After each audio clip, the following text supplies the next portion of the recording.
What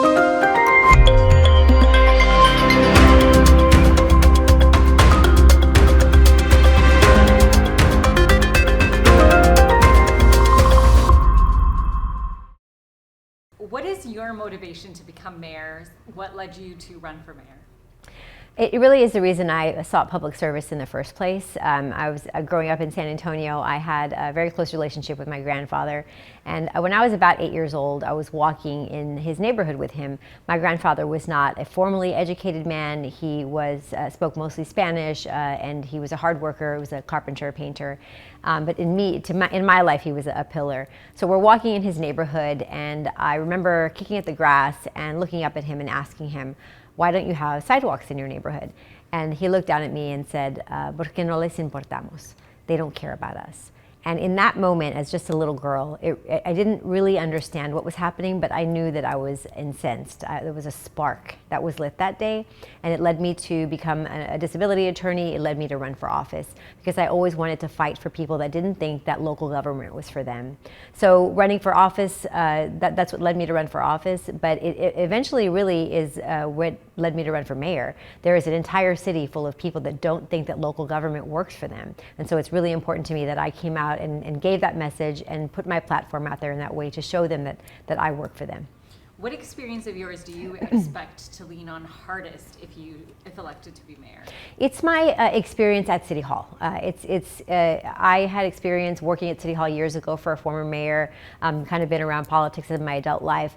But when I was, my name was on the door and my butt was in the seat in District 6 as a District 6 councilwoman, everything sort of became different, right? There's just different ways that you get things done, and it became more clear to me what my job was. So that experience over the last 6 years, understanding how to work with not just my council colleagues, but our state legislatures, our federal government, and all of the work that goes into achieving a policy initiative. Especially, the most important thing is that public engagement.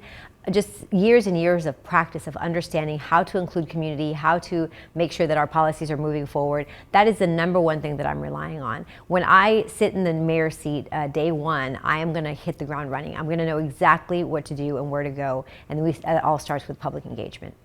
That saying, what is the first thing you plan to do once in office, and what will you set to accomplish in your first 100 days? The first 100 days, I want to make sure that people understand that they're part of this process, right? So a heavy, heavy public engagement. What is the direction of our city? We have a lot of projects that are already in play, and those are going to have to be seen through or not, depending on public input. But I really believe that the first 100 days has to be,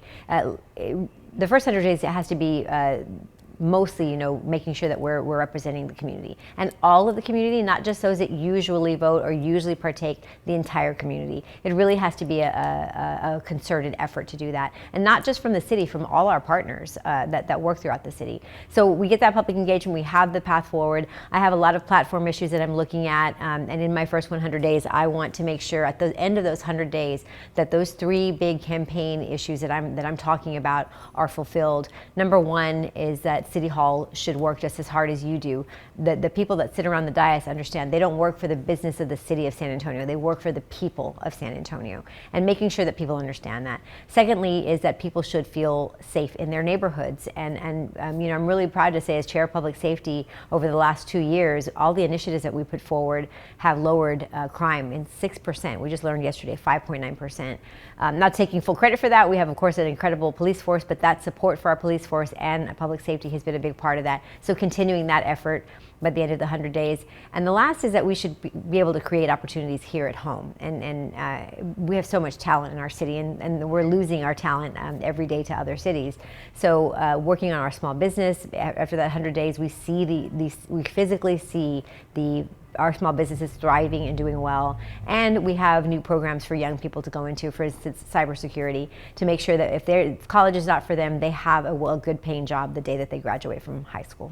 A recent poll by UTSA found that crime, homelessness, and affordable housing were the top 3 most important problems According to the respondents, unemployment, the federal budget deficit, and racism ranked among the least important. Do you agree with these priorities? I agree that if those are the priorities of the community, then those are the priorities I need to work on. I definitely see the top three that you mentioned. We see those every day. I mean, we do a lot of polling. The city does polling itself. I know that there's been other polling. It's pretty consistent. And I'll say specifically about affordable housing, I'm grateful to see that, because when I was elected 6 years ago, the top 10 issues did not include affordable housing, and now it does. That's a product of just the growth in our city in the last 6 years, but absolutely those are my priorities, but mostly because they're the priorities of the community. Now the other three, the lower three, they're still important, and we still need to move forward on those issues. Just because they're not the most pressing does not mean that they're not important. San Antonio is undergoing a bit of a development boom with the airport expansion, downtown sports, and entertainment district plans, and the plans for new VIA lines. How would you help facilitate these projects, and should they remain priorities for the city, particularly the downtown district? Yes, I think that all three should remain a priority. Again, a lot of that does come from community. There's been a lot of criticism on the way things are handled, but there's been a lot of support for the projects. It's via the ATD lines, the downtown sports district, and I'm sorry, what was the first one? The airport expansion. The airport expansion, yeah. So I'm grateful to say I've been very involved in all three. I was a big part of VIA getting the federal funding. I went to every meeting with them in Washington to get the federal funding for the ATD lines. The airport expansion, it's been incredible. I think it's, they say that our airport is the doorway to our city, and so we want to show our beautiful doorway and the beautiful city that we have. And of course, the downtown sports district, I think also that's very important. Now, every one of those projects, it's all in the execution. Again, bringing in community engagement, understanding what the people really want. And I'll say specifically about the downtown sports district that what I'm hearing overwhelmingly is that people are in favor of it, but they don't want to pay for it. It shouldn't come out of a San Antonian's pocket. And I absolutely agree with that. There's talk of the venue tax, the sports entertainment district tax. All of those are from visitors, right? Like for car rentals or for hotel stays, and so that isn't going to come out of the San Antonians' pocket as long as we shepherd that. We maintain that that's not what we're going to do, and keep on that, and make sure that that any new plans that come in are not including tax efforts. So I think right now we're talking about the MOU. It's a really important discussion, and we're in the beginning of that, but it has to include that community engagement. So absolutely, I'm in favor of those three. I already believe us to be a world-class city, and we're the 7th largest city, I think soon to be the 6th. I think we're supposed to pass up Philadelphia here pretty soon. But it all is in the execution and making sure that we're not just taking, the top few percent in the city with them. We're taking this entire city and moving us all forward. Do you have any criticisms of the current administration? What would you like to carry on, and what would you like to change? The current mayoral? Yes. I think there's a lot that I'd like to carry on. We've started a lot of great projects, and they're not really so much attached to the current mayor as the progress of the entire city. And of course, he spearheaded a lot of it, and we're grateful for a lot of those projects. And they need to continue because they're good for the city. If there's a criticism, I worked for a mayor many years ago, and the main thing that I learned working for a mayor was that former mayor, it was Ed Garza was the mayor, is every time he walked out onto the dais, he knew what the vote was going to be, right? We had all those discussions with community, with each other. There weren't a lot of big surprises. And I think sometimes we walk out on that dais and some of us only know what we're going to do, right? And I think that's troublesome, because then it leads to disjointed discussions and the public getting upset and feeling we're not informed. And I don't believe in rushing things through. I think we need to take our time and do it right instead of just doing it fast. So when we walk out there, of course we're going to listen to the public that are there that day, but engaging public early on means that we're all well informed when we walk out into that dais. The mayor's office is now a 4-year term instead of 2 years. How does that change how you might approach your priorities? I think they stay the same. I'll tell you that even in my office now, at any time I could be, they could be dissatisfied with my work and I could be recalled, right? I don't really think that the length of terms has anything to do with my performance or my commitment to my community. I always remember that I serve at the will and the pleasure of, right now, District 6, soon soon my hometown, my city. So that doesn't make a difference to me. I have to always stay engaged and do the right thing and do good for the people of San Antonio, and that is going to ensure longevity. San Antonio has had a rocky recent history when it comes to getting along with top state officials.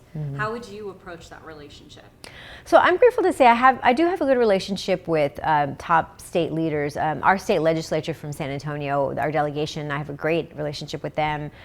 Even have an appointee, a Republican appointee to some of my boards, and that's okay. We have to be diverse. We have to work with them and a federal government. I have especially a good relationship with a lot of our Texas transportation commissioners, because transportation has been a big focus of mine. And I'll tell you that we don't sit down in a room and say, are you a Republican, are you a Democrat? How do you feel about, this issue or that issue? We're talking about the matter at hand. And so staying focused on the issue for the community is really where we find that common ground. So I don't think I'll have any issues with that. I think I'm at my last question. Yeah. That was 10 questions already? I think so. I talk fast. Why I'll are you the slower. best candidate for this job?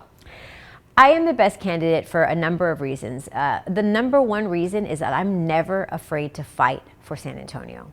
Within our city limits, outside of our limits, across the world, I will always fight for San Antonio. And what my community in this beautiful city, my hometown, I'm born and raised here, and you don't have to be from here to love this city, but to understand the trajectory that we've come on, at least for me, for the last 50 years, and where we've come from, where we're going, and understanding the real culture of our city. We are growing. We mentioned all the other projects, and that's great. But we always have to remember that we have to stay San Antonio. It's what makes us who we are. It's the people of this city. Why so many people are moving here, and I always say our secret's out, right? We're the best city in the world. But we have to maintain our culture in order to stay San Antonio. So fighting for this city, fighting for our culture, fighting for our future, fighting for the person that makes the most money to the least money. In my district, I have a lot of diversity, and so I've had a lot of practice doing that. So my experience also matters. In the last 6 years, representing Edgewood ISD and Northside ISD, the Edgewood community and parts of Alamo Ranch.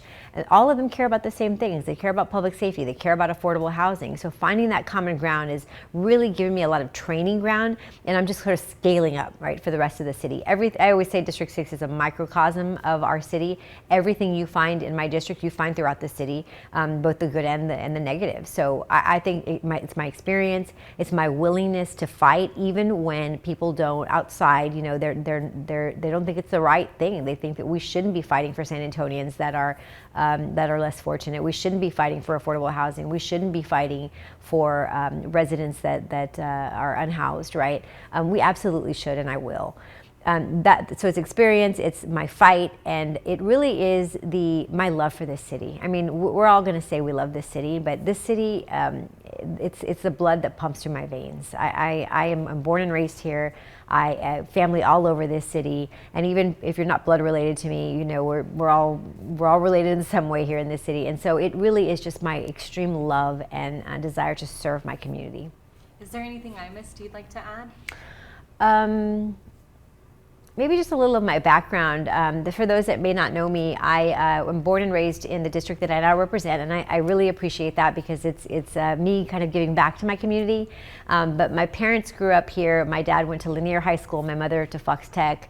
It's a very San Antonio story, but my mom was a civil servant worker over at Kelly when it was still an Air Force base. My dad worked for what was then Southwestern Bell and AT&T, and they had high school educations. My grandparents, not one of my grandparents went to high school. They didn't graduate from high school. So I'm very fortunate in that my grandparents and my parents' hard work led me to be able to be the first person in my family to earn a doctorate. I have my Juris Doctorate, I have an MBA.